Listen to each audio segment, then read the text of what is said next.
ಯಾವ ರೀತಿಯಲ್ಲಿ ಸಮರ್ಥನೆಯನ್ನು ಮಾಡಬೇಕು ಅಂತಂದ್ರೆ ಹಾಡು ಬರೆದವರು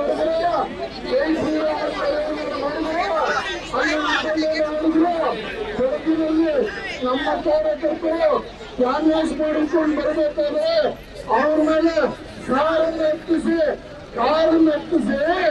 ನಮ್ಮ ಒಬ್ಬ ಕಾರ್ಯಕರ್ತರ ಪ್ರಾಣವನ್ನು ತೆಗೆದ್ರು. ಇನ್ನಿಬ್ಬರು ಅಡ್ಮಿಟ್ ಆಗಿದ್ದಾರೆ ಬಂದಿದ್ದಾರೆ. ಹುಬ್ಬಳ್ಳಿಯಲ್ಲಿ ನೇಹ ಅವರ ತಂದೆ ಹೇಳ್ತಾರೆ, ಈಗಾಗಲೇ ಮತಾಂತರಕ್ಕೆ ಪ್ರಯತ್ನ ನಡೀತಾ ಇತ್ತು. ನಾವು ಹೇಳ್ತಿರೋದಿಲ್ಲ, ಕಾಂಗ್ರೆಸ್ಸಿನ ಕಾರ್ಪೊರೇಟರ್ ಆದಂತ ಹಿರೇಮಠರು ಹೇಳ್ತಾ ಇದ್ದಾರೆ ಇವತ್ತು ಬಂದಿದ್ದಾರೆ. ಈ ರೀತಿಯಲ್ಲಿ ರಾಜ್ಯದಲ್ಲಿ ಬಹುಸಂಖ್ಯಾತರ ಮೇಲೆ ಹಲ್ಲೆ ಮಾಡ್ತಾ ಇದ್ದಾರೆ. ಚುನಾವಣೆ ಸಂದರ್ಭದಲ್ಲಿ ಪೊಲೀಸರಿಗೆ ಈ ರೀತಿಯ ರೌಡಿಗಳನ್ನ ಹೊರಗಡೆ ಹಾಕಬೇಕಾಗಿತ್ತು, ಪೆರೇಡ್ ಮಾಡಿ ಹೊರಗಡೆ ಅರೆಸ್ಟ್ ಮಾಡಬೇಕಾಗಿತ್ತು. ರೌಡಿಗಳೆಲ್ಲ ಹೊರಗಿದ್ದಾರೆ. ಇವತ್ತು ಪ್ರತಿಭಟನೆ ಮಾಡಕ್ ಬಂದವ್ರನ್ನ ಅರೆಸ್ಟ್ ಮಾಡ್ತೀವಿ ಅಂತ ಹೇಳ್ತಿದ್ದಾರೆ.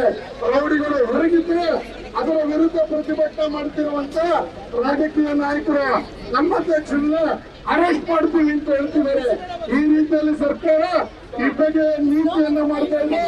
ಈ ಸರ್ಕಾರಕ್ಕೆ ನಾಚಿಕೆ ಆಗಬೇಕು. ಕೆಲ ಸಚಿವರು ರಾಜೀನಾಮೆಯನ್ನು ಕೊಡಬೇಕು, ಉಪಮುಖ್ಯಮಂತ್ರಿಗಳು ರಾಜೀನಾಮೆಯನ್ನು ಕೊಡಬೇಕು. ಇಡೀ ಸಚಿವ ಸಂಪುಟವನ್ನ ನಡೆಸ್ತಾ ಇರುವಂತ ಸಿದ್ದರಾಮಯ್ಯನವರು, ನಮ್ಮ ಜಿಲ್ಲೆಯವರು ರಾಜೀನಾಮೆ ಕೊಡಬೇಕು. ನಿಮಗೆ ಮಾನ ಮರ್ಯಾದೆ ಇಟ್ಟಿದ್ರೆ ಕಳೆದ 2-3 ದಿವಸಗಳಿಂದ ಆಗ್ತಾ ಇರುವಂತ ಹತ್ಯೆಯನ್ನ ಆರೋಪಿಗಳು ಹೇಳಿದ್ದಾರೆ, ಅರೆಸ್ಟ್ ಮಾಡಿ ತೋರಿಸಬೇಕಾಗಿತ್ತು. ಇವತ್ತು ಫಯಾಜ್ ಇರಲಿ ಮತ್ತೊಬ್ಬ ಇರಲಿ, ಆದ್ರೆ ಈ ಸರ್ಕಾರದ ವಿರುದ್ಧ ಇವತ್ತು ರಾಜ್ಯದ ಅಧ್ಯಕ್ಷರು ಇವತ್ತು ಪ್ರತಿಭಟನೆ ನೇತೃತ್ವವನ್ನು ವಹಿಸಿದರೆ ಈಗ ನಮ್ಮೆಲ್ಲರನ್ನ ಕುರಿತು ಕೌಟಿಲ್ಯ ರವಿ ಅವರು ಮಾತಾಡಬೇಕು ಅಂತ ಕೇಳ್ತಾರೆ.